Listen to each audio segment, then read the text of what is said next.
Tonight, is it now time to redefine what this relationship looks like? an interview with the Deputy Secretary General of the European External Action Service. A relationship or a partnership doesn't develop with a one visit or a couple of visits. It's a long-term investment. Now, on CNC3, Helena König. Helena König, welcome to the program. Thank you very much. Pleasure to be here. You've arrived in Trinidad and Tobago and by extension the Caribbean at a very interesting time, post-pandemic, energy transition, a lot of international global affairs happening. You've marked recently in April 2 years at the European External Action Services as Deputy Secretary General. How important is this trip for you? I think the Caribbean overall is important for us and for me personally.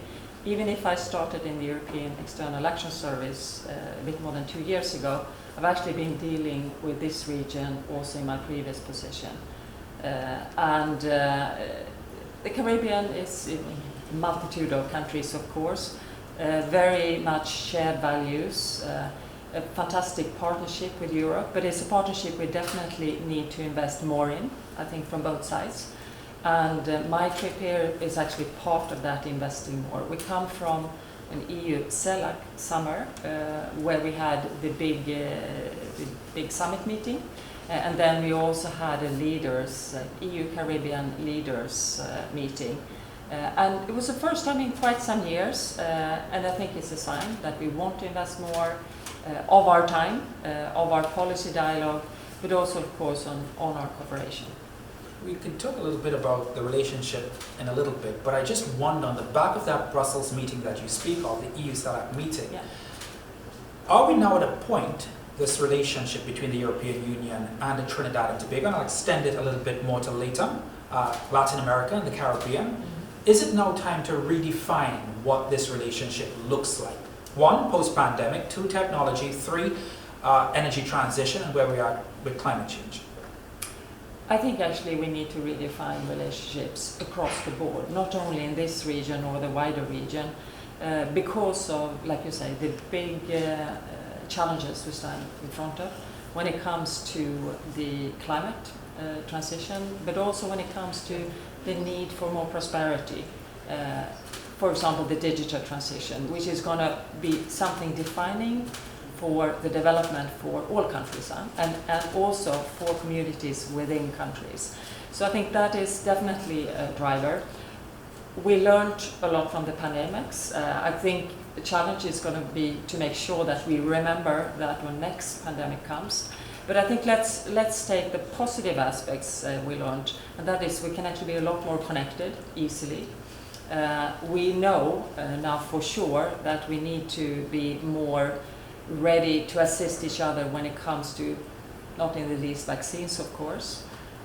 But above all, I think we realize now that we really sit in the same boat when it comes to these challenges. And there's no way one country alone or one region in the region alone can deal with all of these problems together. So we have to come together and use the multilateral meetings we have more efficiently, but also topping that up with bilateral discussions in between, of course. Speaking about multilateral and bilateral discussions, on your trip to Trinidad and Tobago, you would meet with heads of security, trade, planning, those in charge of the environment. What do you hope to get out of this trip? I think it's more talking about redefining the relationship. I think it's more to make sure that we really are on the same page, which I don't doubt. I think, like I said, there's a huge amount of like-mindedness. But even if there is like-mindedness and we have the end goals in sight and they are the same, there's a lot of discussions which is still needed to make sure that we actually put the implementation mechanism there, and how can we support as EU countries to make sure that they can reach those end goals, which is part of a greater picture. So I hope to get out of or get away from the region, come away rather from the region, with that understanding, and this is what we need to do next together to reach the goals we've set up for us. And I think it's even if we have the same goals, so we will have different focuses, different things that are more important for different countries. And I think it's important that we know that and see how far we can assist, even if we can't do everything. Your personal trip here to the Caribbean follows a line of other high-level officials from the European Union. In fact, they've been coming in numbers as of recent since post-pandemic, including Mr. Brian Glynn, who's from COLAC. It's on the back, as I mentioned, on the back of the Brussels meeting, EU CELAC. Does this show that the European Union has a greater intention of greater investment, one, greater engagement, two, in this region? Definitely, it should be seen as that. I personally, it's my second trip this year only to the Caribbean region. I've been meeting the ambassadors in New York when I was there for the Caribbean region, really to have this engagement. And as you say, we had the COLAC mission here, we had the managing director, Brian Glynn, here. We've had commissioners and a vice president going through the region. And of course, when he's here, he was here, Executive Vice President Timmermans at that time. When he goes, he can't go to every country because it's a lot of countries, it's a big region. But of course he discusses regional issues also, and I think that's one of the important part, because there are bilateral issues for each country and every country is different, but there is also strong regional cooperation in the Caribbean, and I think that's one area where we always cover, disregarding which country we go to. But for sure, definitely a stronger willingness to partner in this region. What specific sectors are you looking at? People looking at this program will say, well, hang on, you guys have been very much in and out of the Caribbean. You spent a lot of time here talking to much of our main authorities. Yeah. Which sectors do you hope to have an impact on? I think there are two of the big sectors when it comes to challenges that we all face, and that is climate, of course, the transformation that we all are faced. The second important transformation is digital. As I said in the beginning, it is also as relevant to every country I've been visiting in the last years. They all put digital as very high on the agenda. They're not always the same thing you need to do in each country, but digital is there all the time.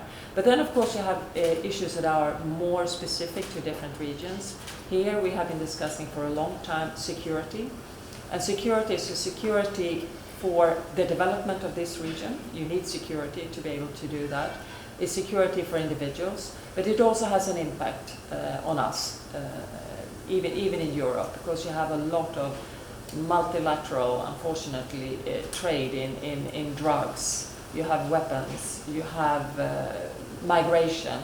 All of that has an impact on regions outside the Caribbean also.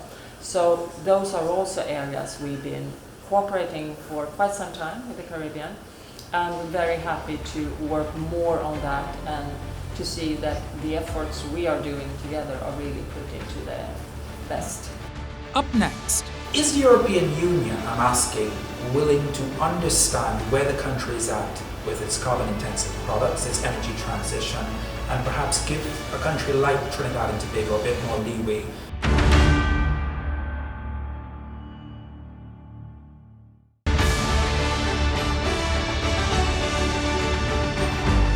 The European Union, however, is no stranger to investing in national security, not just for Trinidad and Tobago, by the way, but for many other Caribbean islands. Are you disappointed that you've been satisfied with the national security systems by which the Caribbean now operate? I think we're satisfied with the cooperation we're having, and as I said, I think we're getting better at it all now. Now, one shouldn't forget that the other side, unfortunately, are also getting better at doing bad things. So we actually have to be much more focused and clever in the way we work, and I think that is something you in the Caribbean knows your situation the best. So it has to be a partnership and a dialogue how we do that best. We're having a lot of initiatives now that are very operational, and I think that's key. How can we cooperate between the people, organizations on the ground who actually does the work, be it police cooperation, for example. And how can we also be more receptive to the wishes of the Caribbean, in a sense on demand? What is it you want to focus with? And I think we've been doing good things, but I think also from looking at what we have evaluated, we can do more and we can slightly change our way of working. But I think we're going the right way there, but we're fighting something which is very, very big and very complicated, and a very clever system, unfortunately. You've had a number of meetings traveling across the islands, including here in Trinidad and Tobago. You'll hold some high-level meetings as well. Have you achieved the objective of your trip?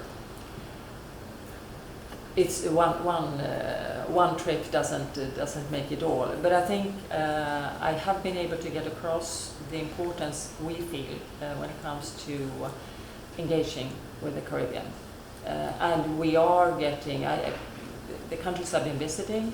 I think I've been coming away from that with a much clearer view what the governments would like to, what plan does the government have for the development, what are the key aspects, and where is it we as the European Union can bring our contributions. So that definitely, but a relationship or a partnership doesn't develop with a one visit or a couple of visits. It's a long-term investment, and I think that's the key. We need to continue and develop this partnership. We need to continue to have these meetings like the EU CELAC summit, or indeed Caribbean leaders meeting. We need to implement what we actually agreed on at these summits, that we'll have these regular meeting points, summits or other ministerial meetings, because that's really the basis for a dialogue which is a continuous one. When we look at the European Union investments in the Caribbean and to a lesser extent Trinidad and Tobago, it's ranged from national security, sometimes you'd call insecurity, economic diversification, it's been in trade, it's been in a number of different sectors. What type of investments are you now looking at going into the future, the EU into the Caribbean? If you're talking about investments, more traditional investments, or are you talking...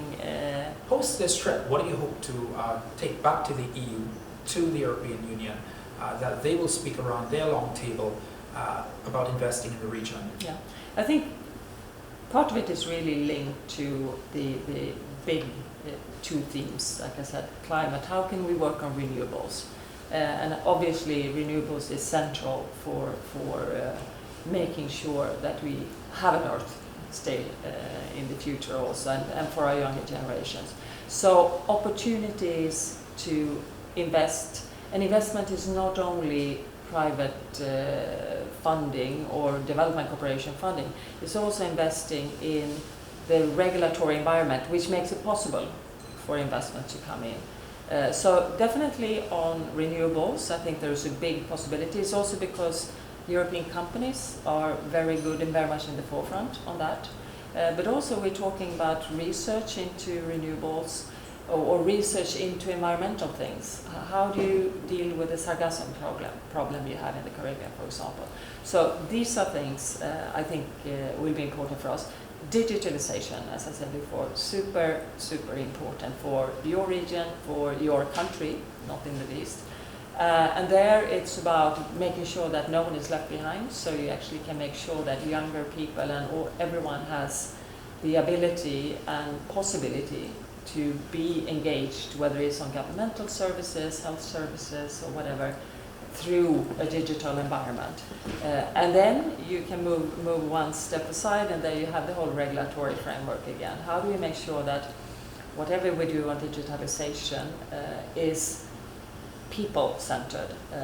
How much information is needed for the government to deal with certain things? Which information should an individual be able to opt out for? So all of these discussions I think is important for investments, and you know, in all of one of these small sectors there is some investments, including from companies, that is needed. So creating the possibilities. But I just wonder, we could speak about investments a whole lot, but one of the major factors right now that a country, let's just say like Trinidad and Tobago, that heavily exports carbon-intensive products to the European Union, The European Union is like a very experienced person. It's well ahead in energy transition. It's creating legislation and laws every single day when it comes to carbon-intensive products. And now you've moved, when I say you, I mean the European Union. The Union has moved to really, stymie the growth of importation of carbon-intensive products, especially going into 2030. Trinidad and Tobago, as a heavy exporter of carbon-intensive products to the European Union, will fall out of a lot of those categories, will be taxed heavily, will face a lot of the consequences. For a nation that has barely begun energy transition in some sectors of its society, is the European Union, I'm asking, willing to understand where the country is at with its carbon-intensive products, its energy transition, and perhaps give a country like Trinidad and Tobago a bit more leeway to export to a major market, a very important market to this country, that is the European Union? I think we all know what will happen if we don't deal with the greenhouse gases. I think there is an agreement and multilateral international agreements of where we want to reach. Yes, it differs a bit from country to country, but I think the aim is there for everyone to be a bit more ambitious. At the same time, it isn't one size fits all. All economies have a difference in your energy composition, in your trade when it comes to energy products. And what we have taken as aims for the European Union is dependent also on our market. And there I'm talking about the implementing part of how do we want to reach our goal. That's based out of how does our environment look. But at the same time, we all are very cognizant about the ultimate aim. Now, on gas, which is very much for Trinidad and Tobago, of course, an important fuel. And I do believe the government does have an aim to also go to more renewables, which is commendable. But we have in the European Union already realized that gas will be a transition fuel. It's not going to go overnight. But that doesn't mean that you should take away the ultimate aims. So it's a question of what are the aims? And we've said that we will not put any more financing from the EU budget into gas, coal, or petrol products. But other countries are still doing that, and it's not that we're going to say that you're not allowed to do that, because we do understand that even if we want to go in the forefront, there will be others who have a different energy mix and therefore will need the gas, for example, as transition fuel. What we're trying to focus on very much is to take away the most damaging part, which is the reason why we, for example, have what we call the Just Energy Transition projects that we are rolling out with a number of countries, which focuses on getting away from coal, because that's one of the the most carbon-intensive product exactly. that there really is. Yeah, one of the worst products actually. So let's focus on that. Can we help countries doing other things? Yes, probably, and we will come to that later. But I think the important part is that we have the same aim, and we understand why we have these aims. And number two, that we do whatever we do out from our possibilities. I think we're having a good cooperation and a good dialogue with the government of Trinidad and Tobago on how we work, how we move to more renewables. And I think that is also important from looking at your gas industry. How do you move, or hydrogen, how do you move from grey hydrogen to green hydrogen? So all of that is something we would like to support. And all of that must be based on an agreement in a sense, and policy of the government wanting to go there, and an agreement how we can accompany that transition. Coming up, a red card for TNT for being a non-cooperating country in the fight against illegal, unreported and unregulated fishing. All of that is in the hands of Trinidad and Tobago, of course.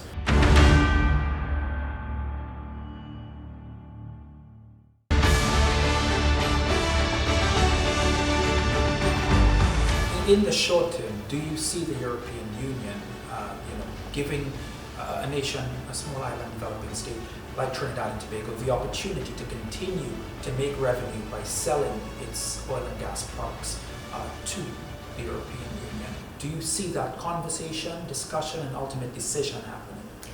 I see what we're looking at very much with Trinidad and Tobago is to see, obviously, gas is still needed in Europe, and we do consume and we do buy gas still. But like I said, it's a transition. How can we make sure that the gas you have as Trinidad and Tobago can become more green? Now, the other thing is, of course, is one thing we have been noticing very painfully in Europe, that it's also about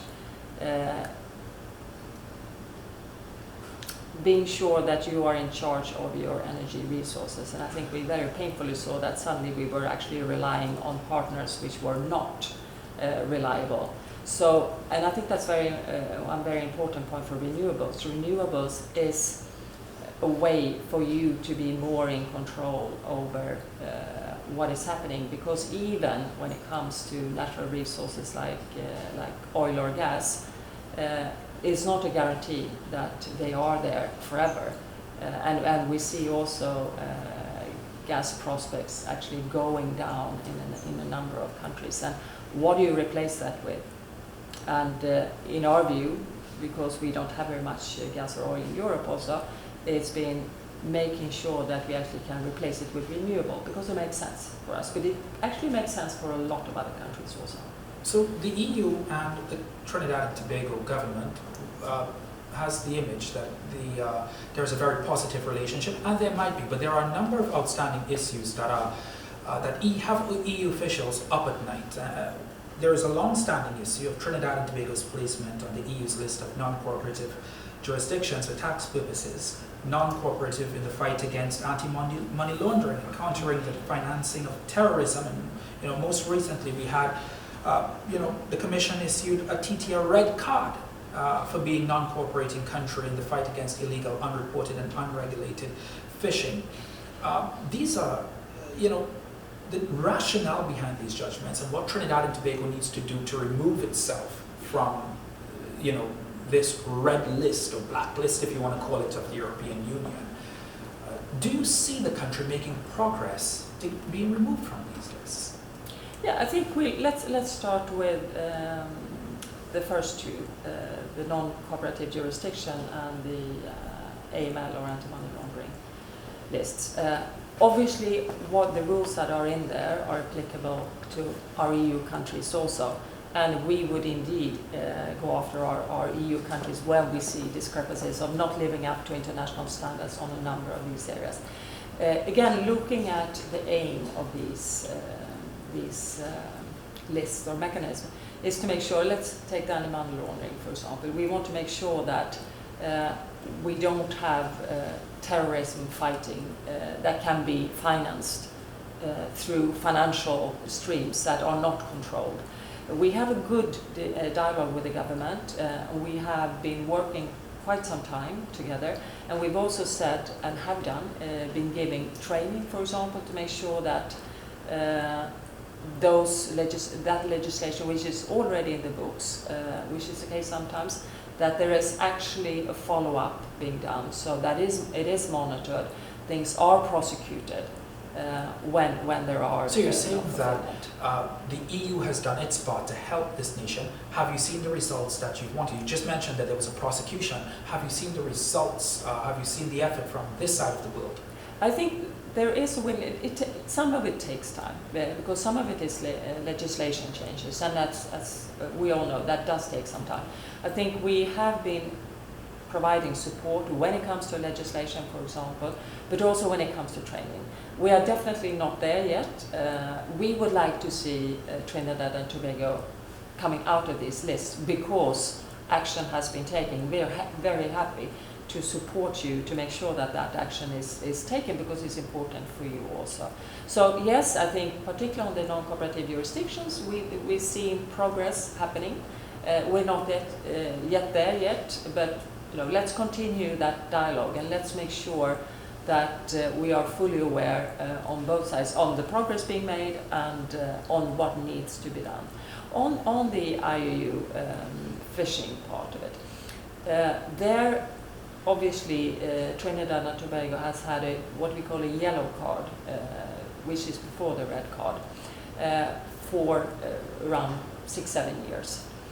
Now, arguably, since we moved from a yellow card to a red card, more should have been done on that. I'm not going to go in on the reasons why it hasn't, but there is things linked to the legislation, because we're all talking about a finite resource of fish, and we're talking about making sure that you have the right fisheries management legislation in place, and that is actually monitored. And again, same there, prosecution is done when there are mistakes done. I know that there is legislation underway or being approved, hopefully later this year, but then there is also implementing legislation. How do we actually make sure that your country can be able to implement what is in the law? Obviously training is there. There may be systems that needs to be set up, and how can we help that? Because there is a possibility, you don't trade very much on fisheries products with the European Union for the moment, but with no card, obviously, there is a possibility of actually having much more trade with the European Union also, and in a sustainable fashion. I just wonder, how far do you think, from all the information that you have, how far do you think, and I'm sorry to use football terms, maybe you're a football fan, but how do you see in the near future VAR, rescinding this red card from Trinidad and Tobago, and how far into the future do you see this? Or is it too early to say? Yeah, I think it's difficult to say, because first you have to have the legislation, then you have to have the implementing legislation. And again, all of that is in the hands of Trinidad and Tobago, of course. And then we will be ready to accompany you and have a dialogue along the way, and then you would have inspections. So it is very difficult to say, but I think it all starts with the political will of wanting to do this and wanting to do this quickly. Like I said, the first part of the legislation is very good. That is happening. Let's see when the next part is coming also. Helena König, you're in the country for just a few hours, and you granted us half hour of your time, and we really appreciate it. Thank you very much. Thank you very much.